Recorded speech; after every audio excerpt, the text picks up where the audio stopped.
بالنسبة للناس اللي ما كيعرفونيش سميتي شيماء، في عمري 24 عام، قريت في المغرب لا جيستيون وخدمت في نفس الدومين ديالي وجيت لهنايا تقريبا هادي عام. الا بغيتو تعرفوني اكثر دخلوا الانستغرام ديالي حيت بارطاجيت بزاف ديال الحوايج. اليوم نعاود غير على قصتي مع القرعه، ولكن الا بغيتو تعرفوا اكثر عليا سيروا الانستغرام. القصه ديالي بدات في 2022 فاش دفعت لاول مره للقرعه الامريكان، وفاش دفعت ما كنتش عارفه راسي واش نتسيليكسيونا ولا لا. صافي دفعت ونسيتها كاع على بالي. كملت كنت كنقرا في لافاك وكنخدم. المهم كنت كنديرهم بجوج ونسيتها عليا حتى جا شهر 5 2023 خويا مشى حل لقى راسو هاز بين نوت سيليكتد، وانا مشيت حليت وانا نتفاجئ لقى الرساله ديال الفوز. ديك الرساله ديال الفوز كيقولوا لك دير شيماء ولا دير سميتكم، كيقولوا لك هاد الرساله ما كتعنيش بانك خديتي الفيزا، ولكن سيليكسيونيتي باش تكون من الناس اللي يقدروا انهم يدوزوا الانترفيو باش ياخذوا الفيزا. وكيعطيوك الكيس نمبر ديالك لتحت، كل واحد والكيس نمبر ديالو. على حسب ديك الكيس نمبر كتعرف راسك واش ممكن انك توصل لك الموعد ولا لا. المهم انا كان الكيس نمبر ديالي ديك الساعات 37,000. كان رقم كيتعتبر كبير حيتاش الاعوام اللي قبل منه كانوا حبسوا قبل ما يوصلوا 37,000، كانوا تحبسوا الفيزا، تعطاو كاع الفيزا 3700 شي حاجه بحال هكا، وما الفيزات اللي كيتعطاو كل عام. حنايا ما عارفينش الاعداد ديال المغاربه واش 3700 كاملين كاينين قل من 37,000 ولا كاينين منهم اللي فوق 37,000. فهمتي؟ ما كتعرفوش هادشي ديال الله. أنا كنت ديك الساعات ما عارفة والو شنو هو الcase number، ليش كيتحتاج، ما عارفة راسي باش نبدا. من الزهر كان واحد السيد صديق ديال خويا كان على دراية بهذا الشيء. صافي بديت كندخل الجروبات اللي فيهم ناس تا هما تسيليكسيونا، وكل واحد شنو كيهضر، شي عنده افكار شي ما عندوش. ديك الساعات بديت كنتعرف على شنو هي البروسيس وشنو الحوايج اللي خاصني نديرهم باش انني ناخذ الفيزا باش نجي لميريك. المهم من بعد ما كتقبلوا كيخرجوا لكم واحد الفورميلا سميتها دي اس 260 خاصكم تعمروها. هذيك هي اللي فيها المعلومات بزاف واللي كتاخذ لكم الوقت. كيسولوكم بزاف د الاسئله على فين خديتي الباك، فين قريتي الاعدادي، فين كنتوا ساكنين هاد الخمس سنين، قبل من هاد العنوان اين عنوان كنتوا ساكنين فيه. المهم بزاف د الاسئله كيحاولوا يعرفوا عليكم كل شيء. السوشيال ميديا ديالكم كتعمروا داك الشيء كامل، وخاصكم تعمروه في ديك الاسابيع الاولى باش تسدوها، باش ما كيوقع لكمش مشكل من بعد. مثلا يقدر يخرج الموعد الناس اللي عندهم نفس الارقام ديالك وانت ما يخرج لكش الموعد حيتاش سجلتوا معطلين وسديتوا الدي اس معطلين. خاصكم ضروري تسدوا الدي اس دغيا. كدا ستريس ديال الدي اس. ندوزو لحاجه اخرى بجد.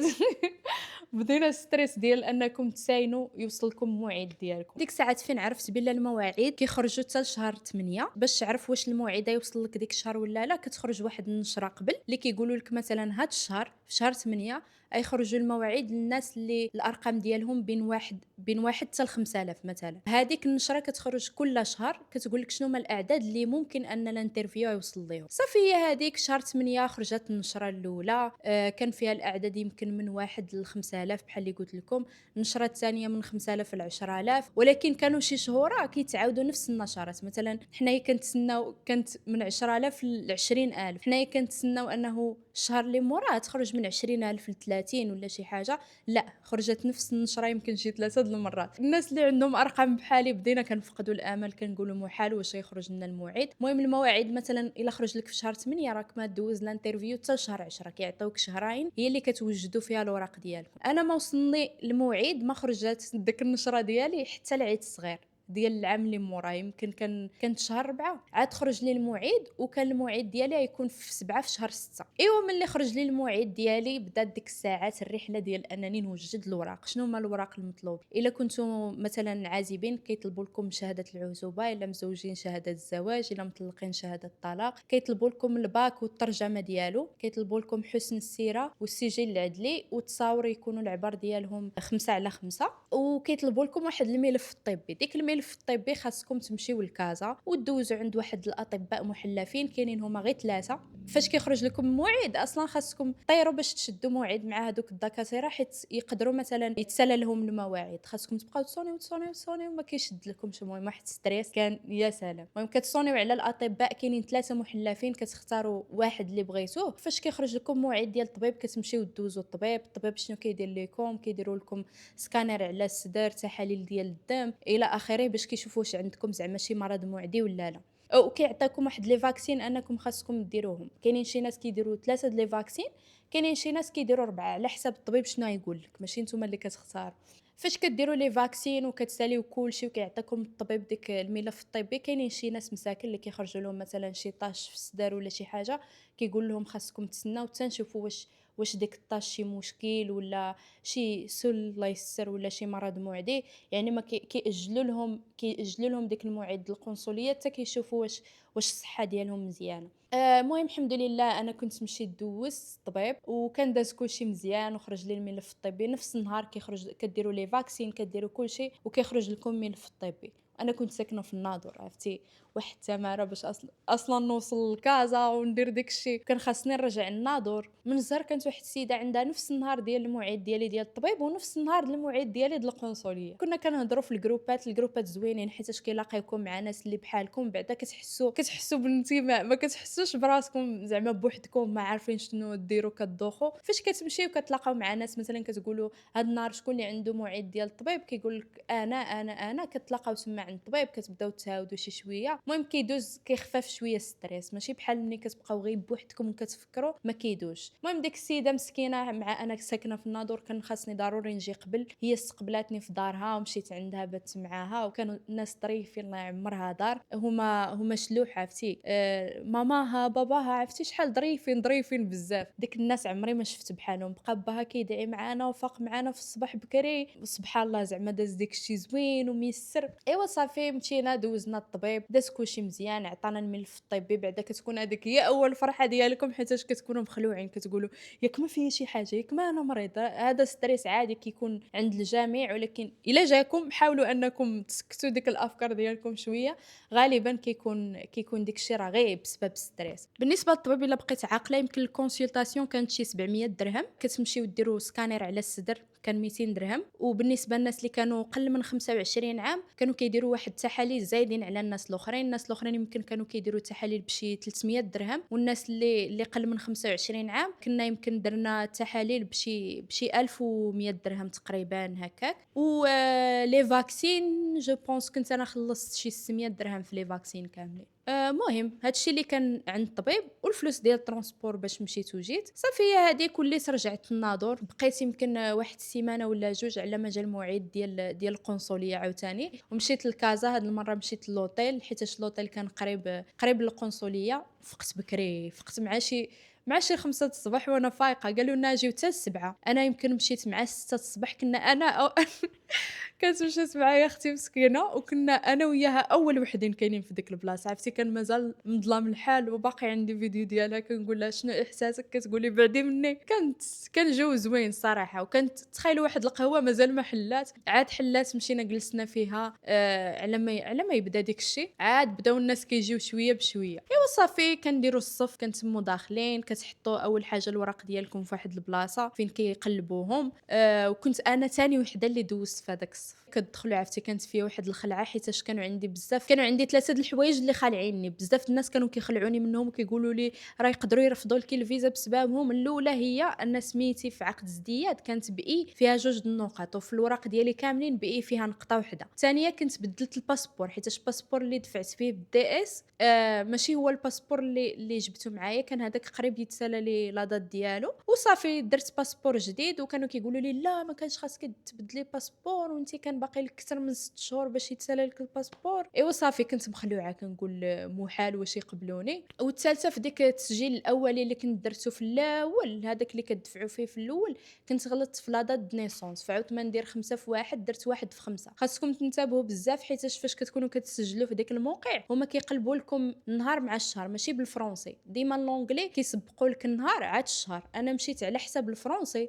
ودرت الشهر عاد النهار. درت 1 في شهر 5 وانا تزاديت في 5 في شهر 1. في الناس كانوا كيقولوا لي لا راه هادي وراه يوقع لك مشكل وما يقبلولكش الفيزا. المهم كان فيا واحد ستريس واحد الخلعه. المهم شديت ديك الصف وانا مخلوعه. كياخذوا لك وراقك من بعد كدوز عند واحد البنت كتفيريفي لكم الوراق وكتشوف لكم واش كلشي هو هذاك وكتحط لكم ديك الوراق اللي تحتاجوهم في القنصليه لداخل كتحطهم لكم مع بعضياتهم تصاور وديك الباك والترجمه والى اخره. وخاصكم تجيبوا معاكم 300 دولار تكون مصرفه للدولار ما تكونش بالدرهم. الا جبتوا الدرهم جيبوا اكثر من 3000 درهم حيت غالبا الصرف تما كيكون غالي فهمتوا. يعني تجيبوا شي 3000 و600 درهم ولا 3700 درهم باش الا بغيتو يصرفوا لكم لداخل، ولا جيبوا معاكم 300 دولار هكا، صرفوها برا وجيبوا معاكم 300 دولار وجيبوا حتى ديك الورقه باش درسوا الصرف، باش مثلا ما يوقع لكم شي مشكل، ما يقولوا لكمش هذه مزوره ولا شي حاجه. المهم شدينا الصف، دخلنا لداخل، بديت كنقرا القران. انا ديما فاش كيشدني ستريس هذه هي الخدعه السحريه ديالي، كنقرا المعوذتين، قل هو الله احد 3 المرات وايه الكرسي. صراحه كنقراهم وكنتهدن. دخلت صافي ابتسمت وقلت صافي اللي بغاها الله هي اللي كاينه. ايوا هي هذيك، مشيت واحد السيد اللي كياخذ من عندكم الوراق بعدا في الشباك الاول، كيكونوا بحال واحد الشراجم هكا، شرجم حدا شرجم. هذاك الشرجم الاول كتحطوا فيه الوراق وكتعطيوه الفلوس وديك الشيء، وكيعطيكم تبصموا في واحد البلاصه. صافي عطيتو الوراق، بدا كيسولني، هو اللي كيشوف لكم الا كان شي مشكل في الوراق، هو اللي كيسولكم، حيت الاسئله اللي كيجيوكم من بعد باش كيقولوا لك واش الفيزا تقبلات ولا لا ما عندهمش علاقه، هذوك كيجيو التالي. صافي سولني، قال لي شفت بلا عندك لا دات مبدل، قال لي واش انت تزاديتي في 1 في 5 ولا 5 في 1؟ قلت له واحد، قلت له 5 في شهر واحد. صافي جاوب قال لي اوكي. قلت له بالنسبه للباسبور تا هو راني بدلته حيت كان الاخر قريب يتسالى لي. قال لي ماشي مشكل با غاف. بقيت كنقول شو ديك الخدعه كامله وديك ستريس اللي هادي عام وانا فيا. صافي قال لي سي با غاف. قلت اوكي. صافي كيعطيكم تبصموا في واحد اللعيبه الكتريك، بصمت تما. ومن بعد قال لي باش بغيتي دوزي واش العربيه ولا الفرنسي ولا الانجلي، كتختاروا اللي بغيتو وما كتاثرش كاع واش يعطيكم فيزا ولا لا. لا ما كتاثرش عليكم، ما كتاثرش على الفيزا كاع. انا قلت له بغيت ندوز بالعربيه حيت كان فيا ستريس، ما فيا اللي نبدا نخربق عليهم باللونجلي، واخا كانت عندي شويه د اللونجلي كنت قلت لها ندوز غير بالعربيه. هي هذيك مشيت شديت الصف. البنت اللي قبل مني كانت واحد البنت قبل مني وانا موراها. البنت اللي قبل مني مشات يمكن ندوزو لها بالفرنسي، وانا مشيت عند ديك السيده وهي كانت ميريكانيه وكتهضر العربيه والعربيه ديالها مهرسه. سولاتني 4 الاسئله. السؤال الاول قالت لي واش مزوجه، واخا انا دايره ما مزوجاش كيسولوكم هذا السؤال عادي نورمال. قلت لها لا ما مزوجاش. قالت لي واش عندك وليدات؟ قلت لها ما سمعتهاش مزيان مع ديك اللغه ديالها مهرسه. قالت لي واش عندك وليدات؟ قلت لها لا ما عنديش. قالت لي واش عمرك كنتي في الخارج؟ قلت لها لا. قالت لي واش كان عندك شي مشكل مع البوليس؟ قلت لها لا. ديما تما ما تسولوش بزاف، ما تهضروش بزاف، جاوبوا باه ولا لا، درتوها ما درتوهاش، عندكم ما عندكمش. صافي خليوها بغيف. بحراسه لي هاد الاسئله دازت يمكن في شي 10 ثواني ولا 20 ثانيه. قالت لي مبروك خديتي الفيزا. صافي خرجت واحد الفرعه كتخرجوا ضاحكين، واحد الضحكه ما كتقدروش تحبسوها، كتخرجوا دايرين هاك عرفتي، وخارجه والناس مخلوعين، مساكن هذوك اللي برا مازالين شادين الصف، فيهم واحد الخلعه وكلشي كيشوف فيا، وانا بقيت كندير لهم هكا زعما بلا ما تستريساو، راه كلشي داير ساهل ومزيان. وعرفتي ماشي عند اختي وانا كنبتسم واحد الابتسامه غريبه. انا كنقول خاصني نوقف بركه من الضحك، والو ما بغاتش توقف. المهم ما كيردوا لكمش الباسبور ديالكم ديك الساعات، كياخذوا الباسبور وكيخرج لكم في ارامكس من بعد. وكاينين ارامكس كاينين يمكن 3، وحده في كازا وحده في الرباط وحده في طنجه. انا كنت نرجع لهاديك ديال كازا عاوتاني مره اخرى. صافي هي هذيك مشيت عند اختي قلتها لها، واختي لقيتها تبكي من الفرح. كنقول علاش كتبكي واش هذا وقت البكاء؟ صافي هذيك مسكينه كانت فرحانه. ايوا كانت هذه هي القصه. موراها بديت كنوجد الرحله ديالي باش انني نجي لهنايا. المهم انا حاولت انني نحيط لكم بكاع النواحي ديال القرعه باش تعرفوا تاخذوا فكره صحيحه على كيفاش القرعه كتخدم، ماشي ديك الافكار المغلوطه اللي كانت عندنا. كنتمنى هذا الفيديو يكون عجبكم، وان شاء الله نكون فدتكم وبعدا عطيتكم شي معلومات تستافدوا بها شي شويه. ونشوفكم في الفيديو الجاي. الا عندكم شي اسئله كتبوهم في كومونتيرات ان شاء الله نقراهم كاملين، والفيديوهات الجايين نعاود لكم على كيفاش جيت لهنا وشنو هما الحوايج اللي جبت معايا الى اخره، وشنو ننصحكم تجيبوا شنو ننصحكم ما تجيبوش. ايوا هادشي اللي كاين. الا بغيتوا تعرفوا المزيد عليا ديروا ابوني وديروا جيم، هادز اب، ديروا جيم الفيديو و see you in the next video. باي.